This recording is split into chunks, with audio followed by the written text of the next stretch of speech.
आपका स्वागत है आपके अपने YouTube चैनल जेपीएस एकेडमी में। जैसा कि आपको पता है कि लास्ट हम लोगों ने 3 क्लास करी है, जिसमें पढ़ा था सौरमंडल, ब्रह्मांड, ये सब ग्रहों के बारे में पढ़ा था। तो आज हमारा जो सबसे मोस्ट इम्पोर्टेंट ग्रह है, जिस पे हम लोग निवास करते हैं, रहते हैं, खेलते कूदते हैं, पृथ्वी, उसके बारे में चर्चा करेंगे कि आखिर ना तुम्हारे मंगल हो गया, मंगल पे तो अभी चलो रिसर्च चल रही, हो सकता है कि आने वाले समय में जीवन मिल जाए, शुक्र पढ़ लिया, बुध पढ़ लिया, उन सब पे जीवन नहीं। लेकिन ऐसा क्या है कि पृथ्वी पे हम लोग अच्छे से रहते हैं, जीवन है, इन सब कारणों की चर्चा करेंगे।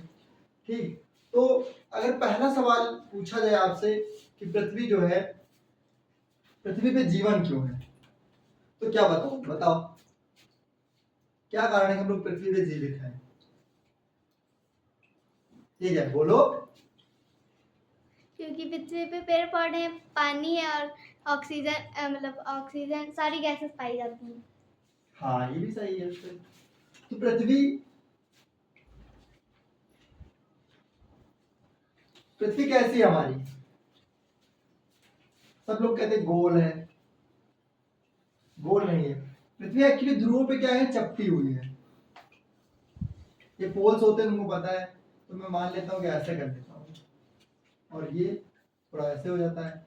तो क्या हो गया, पृथ्वी जो है क्या होती है, ये पेड़ हो गए यहाँ पे, ये नदी हो गई, ये पहाड़ हो गए, ये मनुष्य हो गया,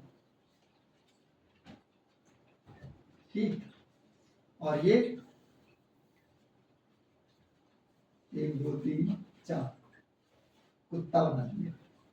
ठीक, तो पृथ्वी पे इन सब जीवन के एक ही कारण है कि हमारे पास क्या है। पहली बात तो यहाँ पे पानी की बढ़िया से व्यवस्था है, दूसरा ऑक्सीजन भी है, तीसरा यहाँ पे क्या है, ऋतु है, जैसे समय के साथ सर्दी गर्मी मौसम बारिश होती है, जिसकी वजह से क्या होता है, कृषि भी हो जाती है, अच्छी खासी कृषि होती है। और यहाँ पे क्या है, बाकी जरूरत की जो भी धातुएं हैं सारी मिल जाती हैं मनुष्य को। यही सब कारण है कि पृथ्वी क्या है, इसको जीवन का भी ग्रह कहते हैं। पृथ्वी को क्या कहते हैं, जीवन का ग्रह, क्योंकि यहाँ पे मनुष्य क्या करता है, अच्छे उसको पानी खाना सब कुछ मिल जाता है, ऑक्सीजन, पेड़ पौधे, नदियां, सब कुछ है। और दूसरा बात, एक और क्वेश्चन उठता है कि पृथ्वी को नीला ग्रह क्यों कहते हैं? पृथ्वी को नीला ग्रह क्यों कहते हैं, बताओ। तो पृथ्वी को नीला ग्रह इसलिए कहते हैं क्योंकि इसका जो अधिकांश भाग है क्या है, पृथ्वी का अधिकांश भाग के आसपास क्या है, सब वाटर बॉडीज हैं। वाटर बॉडीज मतलब सारा का सारा चारों तरफ पानी है, पहाड़ है, जिसकी वजह से क्या दिखती है, नीली दिखती है। तो अगर क्वेश्चन में पूछ ले कि पृथ्वी को नीला ग्रह क्यों कहते हैं, तो हम बता सकते हैं क्योंकि पृथ्वी पे क्या अधिकांश पानी है, पानी की वजह से ऊपर से देखने पर क्या दिखते हैं, नीली दिखती है, इसलिए इसको नीला ग्रह कहते हैं। दूसरा, घूर्णन। घूर्णन क्या होता है, पृथ्वी जो अपने अक्ष पे घूमती रहती है। मान लो ये सूरज है, सूरज है ये, और ये पृथ्वी है। पृथ्वी मान लो यहाँ पे कहीं इंडिया तुम्हारा है, तो क्या है, ये बस इसी जगह घूमती, इससे ऐसे रोशनी आ रही, क्योंकि सूरज तो घूमता नहीं सेंटर में, क्योंकि सौरमंडल का क्या है, केंद्र है, और ये पृथ्वी घूमती है। तो घूर्णन के कारण ये पृथ्वी पे क्या होता है, दिन और रात होता है। जो हिस्सा पृथ्वी का सूर्य की तरफ होता है उस पे दिन हो जाता है, जो हिस्सा सूर्य के अपोजिट साइड होता है उस पे रात हो जाती है। तो घूर्णन क्या है, घूर्णन की वजह से क्या होता है, दिन और रात होती है। पृथ्वी क्या है, पृथ्वी का गोलार्ध कैसा है, गोलार्ध चपटा हुआ है। तो हमने अभी बताया पृथ्वी क्या है, ध्रुवों पे अपनी चपटी है, और बीच में क्या है, भूमध्य रेखा पे क्या है, यहाँ पे क्या है, उभार है, यहाँ पे क्या है, उभरी है। ठीक, उसके बाद अगर बात करें कि ऋतु परिवर्तन, अच्छा घूमने के कारण क्या होता है, ये घूर्णन हो रहा है, दिन रात हो रहा है, लेकिन ऋतु परिवर्तन के साथ जो परिक्रमण होता है, सूर्य जो है, पृथ्वी सूर्य की चारों तरफ घूमती है, तो ये परिक्रमण जो होता है, इसकी परिक्रमण, इसकी वजह से क्या होता है, ऋतु परिवर्तन। ठीक, तो आपको ये बात समझ में आएगी क्या है, पृथ्वी कैसी है, हमारी चपटी हुई है। जीवन के ग्रह क्यों कहते हैं, क्योंकि इस पे मनुष्य के जो लिए पानी, ऑक्सीजन, ऋतु, कृषि सब चीजें उपस्थित है। दूसरा, इसको नीला ग्रह क्यों कहते हैं, क्योंकि इसमें पानी बहुत ज्यादा है, इसलिए इसका नीला ग्रह कहते हैं। पृथ्वी को नीला ग्रह क्यों कहते हैं, पता है, घूर्णन रात दिन रात क्यों होता है, घूर्णन की वजह से दिन रात होता है। गोलार्ध कैसा है, इसका चपटा हुआ है। परिक्रमण या ऋतु परिवर्तन किसके कारण होता है, तो परिक्रमण के कारण होता है। ठीक, अब अगली बात जो आपको याद रखनी हो, क्या रखनी है, अगर क्या ऋतु परिवर्तन जो है सूर्य से दूरी पे डिपेंड करता है या परिक्रमण करता है। या कोई पूछ ले, ठीक है ऋतु परिवर्तन, तो ऋतु परिवर्तन क्या होता है, ये भी तो पूछ सकता है कि ठीक है तुमने बता दिया कि परिक्रमण के कारण ही ऋतु परिवर्तन होता है, ऋतु परिवर्तन क्या कहते हैं। तो कहने का मतलब है वर्ष के जो विभिन्न वर्ष के अलग अलग जो समय होते हैं उसमें जो ताप, ठीक है, दिन रात की अवधि, तापमान कह लो या ताप कह लो, दिन रात की अवधि तथा मौसम में होने वाले परिवर्तन, मौसम में होने वाले परिवर्तन क्या कहलाते हैं, ऋतु परिवर्तन कहते हैं हम लोग। क्या कहते हैं, ऋतु परिवर्तन।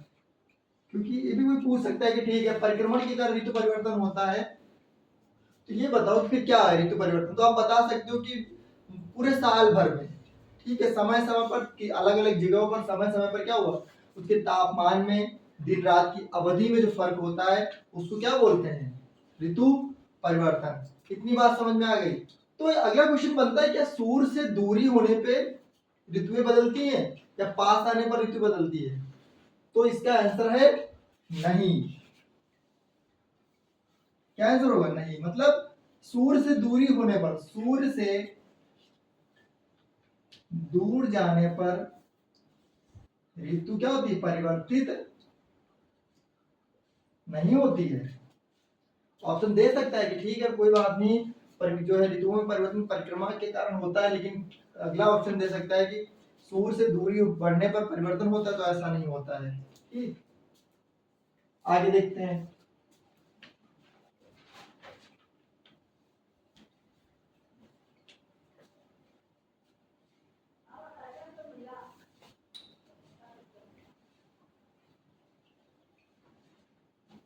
फिर से पृथ्वी बना लेते हैं।